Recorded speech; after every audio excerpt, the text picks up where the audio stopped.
12월 28일 월요일 새벽입니다. 다니엘서 1장 1절에서 9절까지, 다니엘 1장 1절에서 9절까지입니다. 유다왕 여호야김이 다스린 지 3년이 되는 해에 바벨론 왕 느부갓네살이 예루살렘에 이르러 성을 에워쌌더니 주께서 유다왕 여호야김과 하나님의 전 그릇 얼마를 그의 손에 넘기심에 그가 그것을 가지고 신할 땅 자기 신들의 신전에 가져다가 그 신들의 보물창고에 두었더라. 왕이 환관장 아스부나스에게 말하여 이스라엘 자손 중에서 왕족과 귀족 몇 사람, 곧 흠없고 용모가 아름다우며 모든 지혜를 통찰하며 지식에 통달하며 학문에 익숙해 왕궁에 설 만한 한 소년을 데려오게 하였고 그들에게 갈대아 사람의 학문과 언어를 가르치게 하였고 또 왕이 지정하여 그들에게 왕의 음식과 그가 마시는 포도주에서 날마다 쓸 것을 주어 3년을 기르게 하였으니 그 후에 그들은 왕 앞에 서게 될 것이더라. 그들 가운데는 유다 자손 곧 다니엘과 하나냐와 미사엘과 아사랴가 있었더니 환관장이 그들의 이름을 고쳐 다니엘은 벨드사살이라 하고 하나냐는 사드락이라 하고 미사엘은 메삭이라 하고 아사랴는 아벳느고라 하였더라. 다니엘은 뜻을 정하여 왕의 음식과 그가 마시는 포도주로 자기를 더럽히지 아니하리라 하고 자기를 더럽히지 아니하도록 환관장에게 구하니 하나님이 다니엘로 하여금 환관장에게 은혜와 긍휼을 얻게 하신지라. 아멘. 다니엘서는 예언서입니다. 구약의 예언서, 신약의 예언서는 요한계시록. 요한계시록과 다니엘은 상당히 연관성이 깊습니다. 그래서 우리가 다니엘서를 공부하고 나면 요한계시록에 대한 이해가 훨씬 수월해지고요. 신약의 요한계시록을 먼저 우리가 공부를 하게 될 때 다니엘을 이해하는 것이 훨씬 더 수월해집니다. 둘은 이렇게 연관성이 깊습니다. 다니엘서는 예언서로서 다니엘 그 시점에 400년 후에 핍박받을 공동체, 특별히 이스라엘을 위한 예언입니다. 본문 남유다의 왕 여호야김의 칠이 3년 때부터 그 이야기가 시작이 되는데요. 이스라엘의 70년 바벨론 포로 생활은 결국 이 여호야김 칠이 3년 차에 1차 포로로 끌려가면서 시작이 됩니다. 1절입니다. 유다왕 여호야김이 다스린 지 3년이 되는 해 바벨론 왕 느부갓네살이 예루살렘에 이르러 성을 에워쌌더라. 유대 땅에 있는 남쪽의 강대국은 애굽이었습니다. 그리고 북쪽의 신흥 강대국이 바벨론이었거든요. 그런 바벨론이 지금 유다의 수도인 예루살렘을 에워싸고 있는 상황입니다. 여호야김은 그의 아버지가 요시야 왕이었습니다. 요시야 왕의 첫 번째 아들이 여호야김입니다. 본래는 이 요시야 왕이 죽고 왕위를 물려주지 못하고 죽었습니다. 그래서 그 나라의 백성들이 요시야의 둘째 아들인 여호아하스를 왕으로 세웠습니다.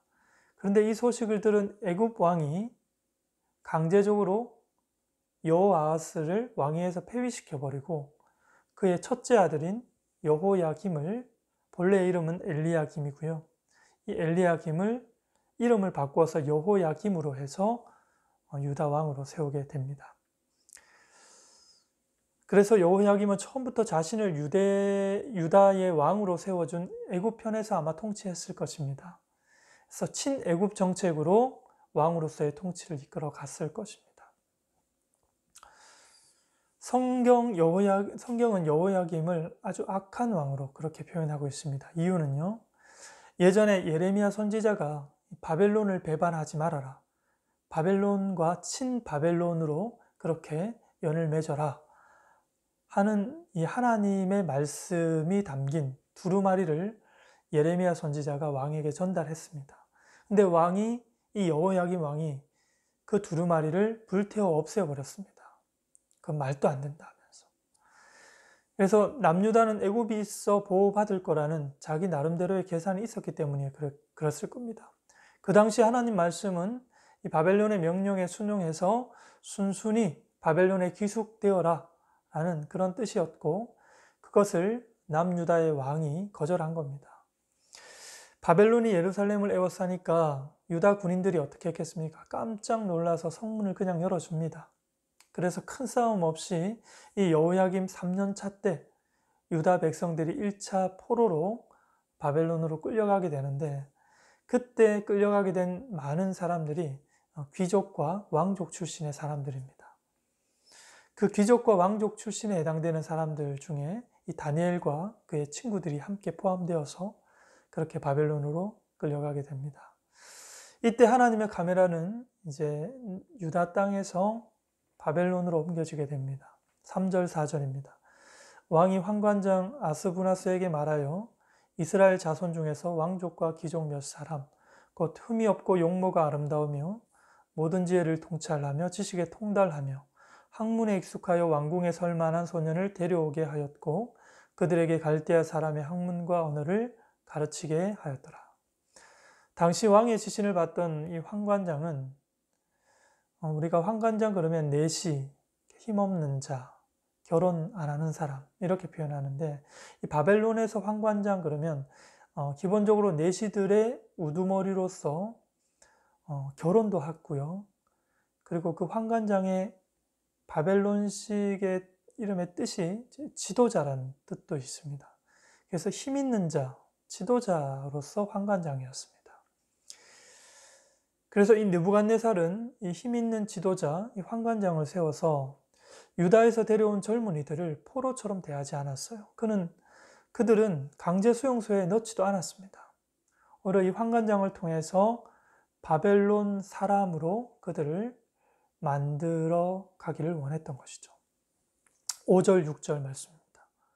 또 왕이 지정하여 그들에게 왕의 음식과 그가 마시는 포도주에서 날마다 쓸 것을 주어 3년을 기르게 하셨으니 그 후에 그들은 왕 앞에 서게 될 것이더라.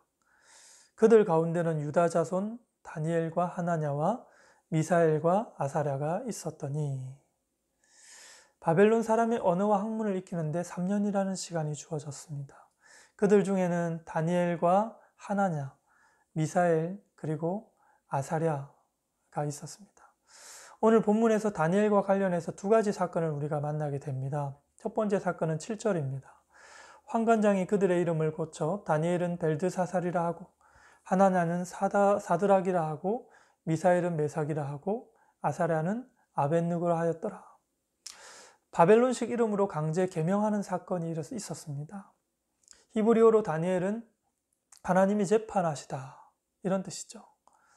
바벨론 입장에서는 이런 의미와 이런 뜻을 받아들일 수가 없는 겁니다. 그래서 다니엘의 이름을 벨드사살, 바벨론의 우상을 찬양하는 이름으로 그렇게 개명시켜버리죠. 다니엘과 하나냐, 미사엘과 아사랴는 자신의 이름이 바벨론식 이름으로 바뀌어지는 것에 대해서 크게 반발하지는 않았습니다. 반발할 수도 없었고요. 그런데 오늘 다니엘서 전체 내용을 우리가 읽어보면 다니엘에서 바뀐 이름인 벨드사살이라는 이름은 8개의 절에서 밖에는 나오지 않고요. 원래 다니엘이라는 이 이름이 다니엘 전체를 읽어보면 70번이 넘게 그렇게 많이 반복되는 것을 보게 됩니다. 그러니까 바벨론 사회에서 어쩔 수 없이 이름은 바꾸긴 했지만 그들의 일상 가운데서는 히브리식 이름을 그대로 사용했더라는 것이죠. 허락된 한계 안에서 간접적으로 이방 문화에 대해서 저항하는 그런 삶을 살았다라는 것입니다. 그리고 두 번째 사건을 보시면은요, 8절 말씀, 다니엘은 뜻을 정하여 왕의 음식과 그가 마시는 포도주로 자기를 더럽히지 아니하리라 하고 자기를 더럽히지 아니하도록 환관장에게 구하니. 다니엘 입장에서 왕의 진미를 거절하는 결정적인 이유가 무엇입니까? 그것을 먹음으로 인하여 다니엘 자신을 더럽히는 결과를 초래한다고 그렇게 판단을 한 겁니다. 아니, 먹고 마시는데 무슨 신앙적인 문제로까지 그렇게, 그거 너무 심한 거 아니냐라고 우리가 생각할 수 있지만 왕의 의도를 파악했던 다니엘은 그 상황에서 결단할 수밖에 없었습니다. 왕의 음식과 그 포도주 잔, 그 잔이 서로 짠 하고 부딪히는 그 소리가요, 사자굴 속에 사자가 포효하는 소리보다 어떤 면에서는 훨씬 더 위험할 수 있더라는 것이죠.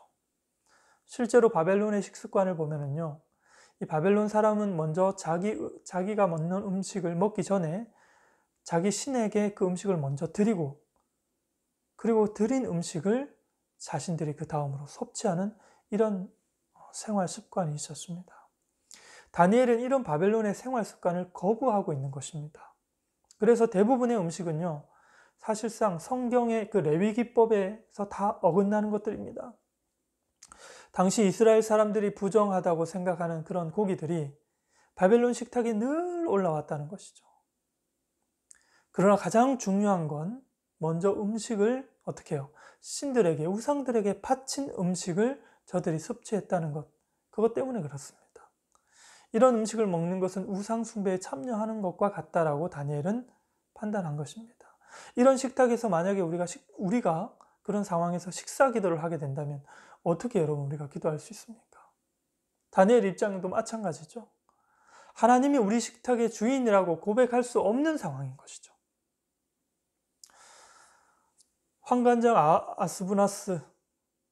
환관장 이 아스부나스가 거절해도 어쩔 수 없는 상황이지만 오늘 9절 말씀에 보니까 하나님이 다니엘로 하여금 환관장에게 은혜와 긍휼을 얻게 하신지라 그럽니다.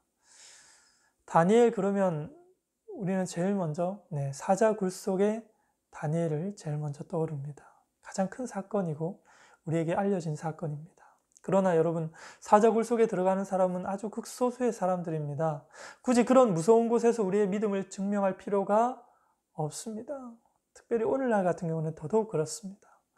오히려 우리의 영적 싸움이 어디에서 치열해져야 됩니까? 식당, 안방, 그리고 우리의 침실에서 우리는 영적 싸움이 더 치열합니다. 거기가 실제로 우리가 영적으로 더 조심하고 위험한 자리라는 것을 생각하시죠.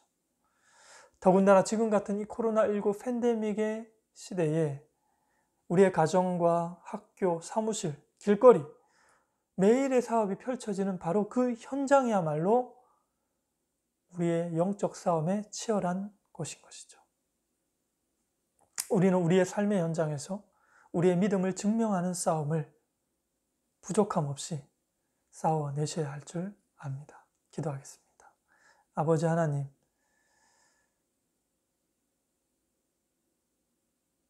우리가 하나님의 자녀가 된 이상, 육체이건 영혼이건 우리가 살아가는 모든 삶의 현장에서 거꾸로 된 세상 앞에 우리는 조심하며 영적 싸움을 싸울 준비를 하면서 그렇게 살아가야 되는 줄 압니다. 다니엘은 사자굴 속에서 하나님을 향한 그의 믿음을 증명하기도 했지만 그는 먹고 마시는 평상 일상생활 속에서도 그는 영적 싸움을 피하지 않았습니다. 우리에게도 가장 큰 치열한 영적 싸움은 어떤 특정한 장소, 어떤 특정한 사건이 아니라 우리가 늘 일상에서 반복되어지는 일상의 생활 속에서 우리는 영적 싸움을 싸워야 되는 사람들입니다. 아버지 하나님, 우회하지도 말게 하시고 두려워 떨지도 말게 하소서. 그 가운데 함께 하시는 주님 의지하면서 오늘도 우리가 싸워야 될 그 싸움의 분량을 부족함 없이 싸워내는 복된 하루 되게 하여 주시옵소서. 예수님의 이름으로 기도하옵나이다.